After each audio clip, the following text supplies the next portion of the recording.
Hello everyone, कैसे हो आप सब। आई होप आप सब अच्छे होंगे। आप सभी का स्वागत है हमारी पीजीटी साइकोलॉजी की क्लास में। लो भाई, आप लोगों की डिमांड थी कि भाई मैम एमसीक्यू कराया जाए स्क्रीनिंग से रिलेटेड।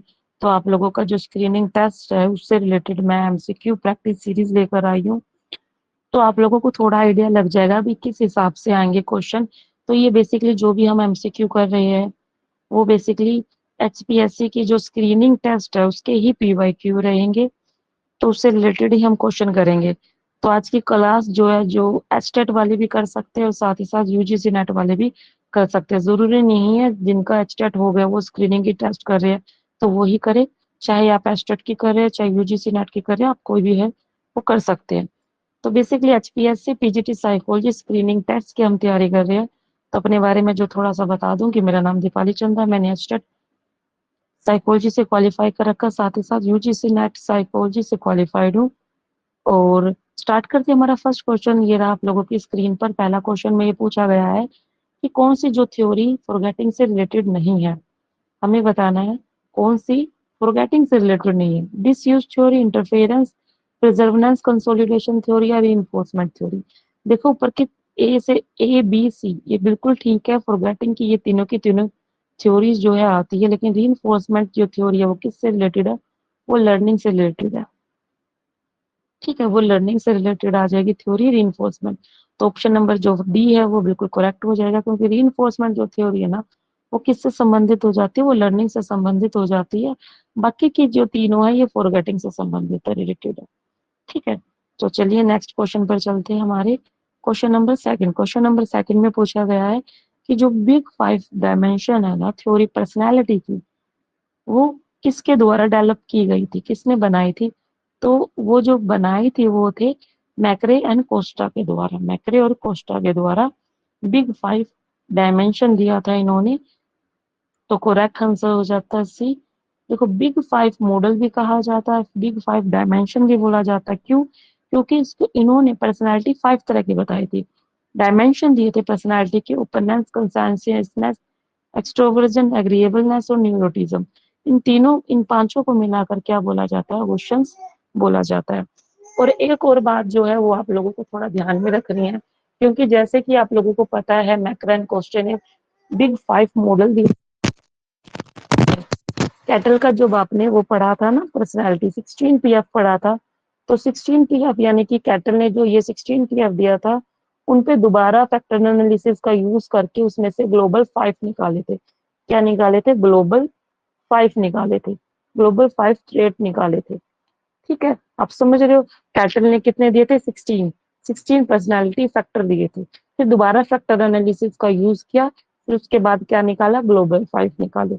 तो आपको इसलिए बता रही हूँ क्योंकि ऑप्शन में ये दोनों डालते हैं बिग फाइव मॉडल। फिर बच्चों को ये कंफ्यूजन बनी रहती है कि बिग फाइव मॉडल किसका है और ग्लोबल फाइव किसका है। ठीक है, तो ग्लोबल फाइव किसका रहेगा? कैटल का रहेगा। और बिग फाइव मैक्रैन कोस्टे का रहेगा। ठीक है, आप लोगों को पांचों के पांचों ऐसे ही याद करने हैं। ओशन फाइव भी बोल सकता है, बिग फाइव मॉडल भी बोल सकता है। ठीक है, next question, question number third में पूछा गया है कि कौन सा जो है लोब हियरिंग से रिलेटेड है। तो हियरिंग से रिलेटेड देखो, एक बार डायग्राम बना देती हूँ। देखो, ये इधर का हिस्सा है हमारा, यहाँ हमारा कान है। तो ये जो आगे का हिस्सा होता है इसको क्या बोलते हैं? पैरिएटल, सॉरी फ्रंटल लोब बोलते हैं। क्या बोलते हैं? फ्रंटल, पैरिएटल बोल रही हूँ। फ्रंटल लोब आगे का हिस्सा क्या होगा? फ्रंट का। फ्रंट वाले हिस्से में क्या करते हैं? Motor activity. इस चीज को कंट्रोल करता है ये वाला हमारा हिस्सा। मोटर एक्टिविटीज को कंट्रोल करता है, साथ ही साथ कॉग्निटिव एबिलिटीज को भी ये कंट्रोल करता है। कोई डिसीजन लेना हो, प्लानिंग करनी हो और एग्जीक्यूट करना हो तो इसी फ्रंटल लोब में ये काम करता है। तो इसके साथ का जो लगता हुआ हिस्सा है ना वो ये वाला, इसको बोलते हैं पैरिएटल लोब। क्या बोलते हैं इसको? पैरिएटल लोब बोला जाता है। ये वाला हिस्सा क्या रहेगा? Parietal lobe. अब पैरिएटल लोब क्या होता है? जिसमें सेंस ऑर्गन्स काम करती है। हमारी फाइव सेंस ऑर्गन्स के द्वारा प्रोसेसिंग होती है, कंट्रोल करती है। कोई भी इंफॉर्मेशन जो आ रही है सेंस से रिलेटेड वो यहीं पर जाती है। फिर इसके जहां पर ये पोनीटेल हो गया, फिर इसका जो हिस्सा होता है ना इधर वाला, इसको बोलते हैं, इसके नीचे वाला, इसको बोलते हैं ऑक्सीपिटल लोब। ऑक्सीपिटल लोब क्या है? जो किससे रिलेटेड है? देखने से संबंधित है, विजन से संबंधित है। विजन से संबंधित जो भी इंफॉर्मेशन होती है, प्रोसेस होती है, वहां ऑक्सीपिटल लोब में होती है। अब टेम्पोरल लोब क्या हो गया? टेम्पोरल लोब जो हो गया ना, एक सेकंड, वो ये वाला हिस्सा, ये कान बनाया था, सेकंड, ये कान था ना, कान के ऊपर वाला, कनपट्टी से इधर वाला हिस्सा, इसको क्या बोलेंगे? इसको बोलेंगे टेम्पोरल लोब। टेम्पोरल लोब क्या होता है? जहां पर जो इंफॉर्मेशन किससे रिलेटेड होती है? सुनने से संबंधित, सुनने से संबंधित इंफॉर्मेशन, साउंड, साउंड आ जाएगा, ठीक है, हियरिंग, हियरिंग आ जाता है, वो सारी चीजें काम पर होगी टेम्पोरल। आई होप आपको ये क्लियर हो गया होगा। फिर इसका ऑप्शन नंबर जो है बी जो है करेक्ट हो जाएगा। टेम्पोरल लोब किससे संबंधित है? ऑडिटरी इंफॉर्मेशन प्रोसेस होती है, वो क्षेत्र माना, रीजन माना जाता है, ठीक है। फिर नेक्स्ट क्वेश्चन पे चलते हैं। नेक्स्ट क्वेश्चन किसका भाई? लॉ ऑफ लर्निंग किसके द्वारा दिया गया था? लॉ ऑफ लर्निंग जो है थॉर्नडाइक के द्वारा दिया गया था। ऑप्शन नंबर बी इसका करेक्ट हो जाएगा। हल्की देखो ड्राइव रिडक्शन थ्योरी है, ड्राइव रिडक्शन थ्योरी जो हम कर चुके हैं, आप यूट्यूब पर जाकर देख लेना, ड्राइव रिडक्शन थ्योरी है। दूसरा गथरी की किसकी थ्योरी है? गथरी की लर्निंग थ्योरी है, कंटीजेंसी थ्योरी हो जाएगी। तो थॉर्नडाइक की क्या रहेगी? लॉ ऑफ लर्निंग इन्होंने दिए थे, 3 तरह के लॉ दिए थे, कौन कौन से थे? Law of effect, law of exercise और law of readiness. Option number B जो है इसका करेक्ट आंसर हो जाता है। तो क्वेश्चन नंबर 5 में पूछा गया है कि भाई किसके द्वारा लॉ ऑफ सोशल डिस्टेंस दिया गया था? यानी कि सोशल डिस्टेंस जो है वो किसके द्वारा दिया गया था? वो बोगार्ड्स के द्वारा गया था। सोशल डिस्टेंस किस चीज को मेजर करता है? एक याद रखना, ये एटीट्यूड का स्केल है, एटीट्यूड स्केल है। ये क्या है? ये एक एटीट्यूड स्केल को मेजर करता है, ठीक है। सोशल डिस्टेंस को मेजर करता है, सोशल डिस्टेंस स्केल है। ये क्या है? बोगार्ड ने सोशल डिस्टेंस को मेजर करने के लिए क्या बनाया है? सोशल डिस्टेंस स्केल बनाना है। साथ ही साथ ये क्या है? एक एटीट्यूड स्केल है। क्या है ये? एटीट्यूड स्केल रहेगा। नेक्स्ट क्वेश्चन पे चलते हैं। नेक्स्ट क्वेश्चन में पूछा गया, आप देखोगे ना कोई भी, जैसे आप कोई भी पेपर होते हैं ना, उसके अंदर कहीं ना कहीं कई बार क्या होता है, बुक से रिलेटेड क्वेश्चन आते हैं। तो बुक से रिलेटेड जितने भी क्वेश्चन हैं आप लोगों को पढ़ने जरूरी है। तो आप वो जरूर देखकर ध्यान रख कर जाए कि हाँ पूछ लिया जाता है, स्किप मत करना। बुक भी पूछे जाते हैं, कई बार सन भी पूछे जाते हैं। तो प्रिंसिपल ऑफ साइकोलॉजी किसके द्वारा दी गई थी? प्रिंसिपल ऑफ साइकोलॉजी जो है विलियम जेम्स के द्वारा दी गई थी। विलियम जेम्स कौन है? वो ये फंक्शनलिज्म के फादर। कौन है ये? फंक्शनलिज्म के फादर है, फादर ऑफ फंक्शनलिज्म, ठीक है। इनके द्वारा कौन सी बुक है? इनके इनके द्वारा दी गई बुक है द प्रिंसिपल ऑफ साइकोलॉजी। तो विलियम जेम्स रहेगा इसका सीधा सा आंसर हो जाएगा, प्रिंसिपल ऑफ साइकोलॉजी 1890 में दी थी। इसके बाद क्वेश्चन नंबर 7 में पूछा गया, जो बार्टलेट है उन्होंने रिमेम्बरिंग को क्या माना? क्या एक मेंटल प्रोसेस माना? यानी कि remembering is a dash mental process. तो डैश मेंटल प्रोसेस यानी कंस्ट्रक्टिव माना इन्होंने, रचनात्मक माना, रचनात्मक माना है, ठीक है। कहने का मतलब ये, इन्होंने क्या माना कि जो रिमेम्बरिंग है ना, किसी चीज को भी हम याद करते हैं ना, वो एक कैसा प्रोसेस है? याद करने का जो भी प्रोसेस है वो एक कंस्ट्रक्टिव प्रोसेस है। कंस्ट्रक्टिव प्रोसेस मतलब रचना करने वाला, रचनात्मक। रचनात्मक में व्यक्ति जो कुछ भी याद करना ना, कई बार क्या होता है उसकी मेमोरी जो होती है ना पास्ट की, जो उसका पास्ट का एक्सपीरियंस होता है और जो उसकी नॉलेज है, उसमें क्या करता है, कुछ मॉडिफिकेशन कर लेता है या सेम कर देता है, रिकंस्ट्रक्ट भी कर लेता है। देखो, पास्ट एक्सपीरियंस प्लस में आपकी नॉलेज जो हो जाती है, नई नॉलेज आपने प्राप्त की है, उससे क्या बनकर आई, उसके बारे में एक नई नॉलेज आपके अंदर बनकर आई। आप ऐसे मान के चलो कि जैसे आपने अभी एचटेट क्वालिफाई किया, क्या करा? एचटेट क्वालिफाई करा। अभी आपने जो एचटेट में कॉन्सेप्ट पढ़े थे ना, अब जो पढ़ोगे अब आने वाले टाइम में, वो थोड़ा डीप में पढ़ोगे, डीपर अंडरस्टैंड करोगे। उससे क्या होगा, उसके अंदर आपकी पास्ट नॉलेज भी काम आएगी, साथ ही साथ आपके अंदर जो नई नॉलेज आ रही है, ठीक है, उसके अंदर आपको मदद भी मिलेगी। आप कहने का मतलब यह है कि वो आप बिल्कुल एग्जैक्ट एग्जैक्ट जो है रिपीट नहीं करते हो चीजों को, थोड़ा उसके अंदर चेंज भी करोगे, जिससे क्या होती है मेमोरी में कंस्ट्रक्ट आ जाता है, यानी रिकंस्ट्रक्ट करते हैं, नई मेमोरी बनती है आपकी। यानी कि आपने अभी तक कोई भी एक मान लो पर्सनैलिटी की थ्योरीज पढ़ी है आपने, अभी तक जो पर्सनैलिटी की थ्योरी पढ़ी है ना आपने, जैसे ऊपरी ऊपरी पढ़ी थी, लेकिन अब वो टाइम नहीं रहा जहां पर आपको सिर्फ ऊपर से पढ़ना, आपको थोड़ा डीप में जाना पड़ेगा। पूछ लेंगे, क्या पता डीपर पूछ लिया जाए। तो आपने क्या करा, आपकी पास्ट नॉलेज भी काम आएगी, साथ ही साथ न्यू नॉलेज भी काम आएगी, जिससे कि आपके अंदर क्या जनरेट होगी, एक नई मेमोरी जनरेट होगी, नई मेमोरी आएगी।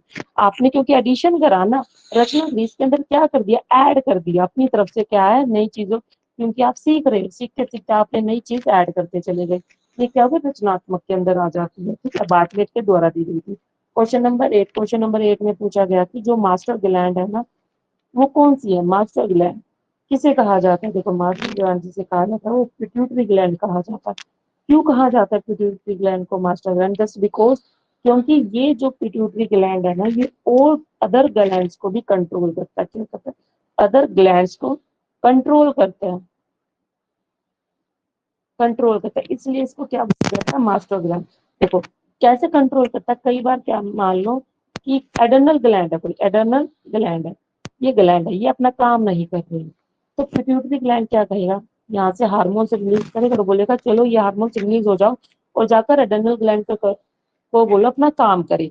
तो फिर ये क्या है, इसका हेड है, पिट्यूटरी ग्लैंड क्या है, एक हेड है, और ये है ना एडर्नल ग्लैंड को ऑर्डर देता है, देखो आप अपना काम ढंग से नहीं कर रहे हो, सही से सिक्रेशन करो, हार्मोन को सही से रिलीज करो।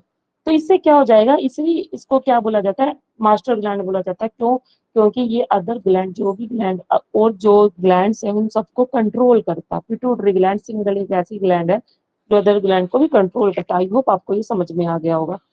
ठीक है, साथ ही साथ एक आप कमेंट सेक्शन में जरूर आंसर देना कि मास्टर ऑफ मास्टर ग्लैंड कौन है, मास्टर ऑफ मास्टर ग्लैंड, यानी कि पिट्यूटरी ग्लैंड का भी कोई ना कोई मास्टर है, मास्टर ऑफ मास्टर ग्लैंड, यानी पिट्यूटरी ग्लैंड का मास्टर कौन है, ये तो मास्टर ग्लैंड है। मास्टर ऑफ मास्टर ग्लैंड किसे कहा कहेंगे, वो आप कमेंट सेक्शन में जरूर बताएं, मुझे कमेंट करके बताना जरूर कि इसका आंसर क्या है, मास्टर ऑफ मास्टर ग्लैंड किसे कहा जाता है, जो पिट्यूटरी ग्लैंड को भी कंट्रोल करे। पिट्यूटरी ग्लैंड को भी कौन कंट्रोल करने वाला, आपको कमेंट में बताना इसका आंसर। फिर इसके बाद आ जाता है क्वेश्चन नंबर 9। क्वेश्चन नंबर 9 में पूछा गया कि रिटेंशन मेथड कौन कौन से हैं, यानी निम्नलिखित में से कौन कौन से रिटेंशन की विधियां आ जाती है, रिकॉल मेथड, रिकॉग्निशन और रीलर्निंग। तो देखो इसका तीनों के तीनों ऑप्शन जो है बिल्कुल ठीक है, ये तीनों के तीनों ऑप्शन किसके अंदर आते हैं, ये रिटेंशन मेथड के अंदर आते हैं।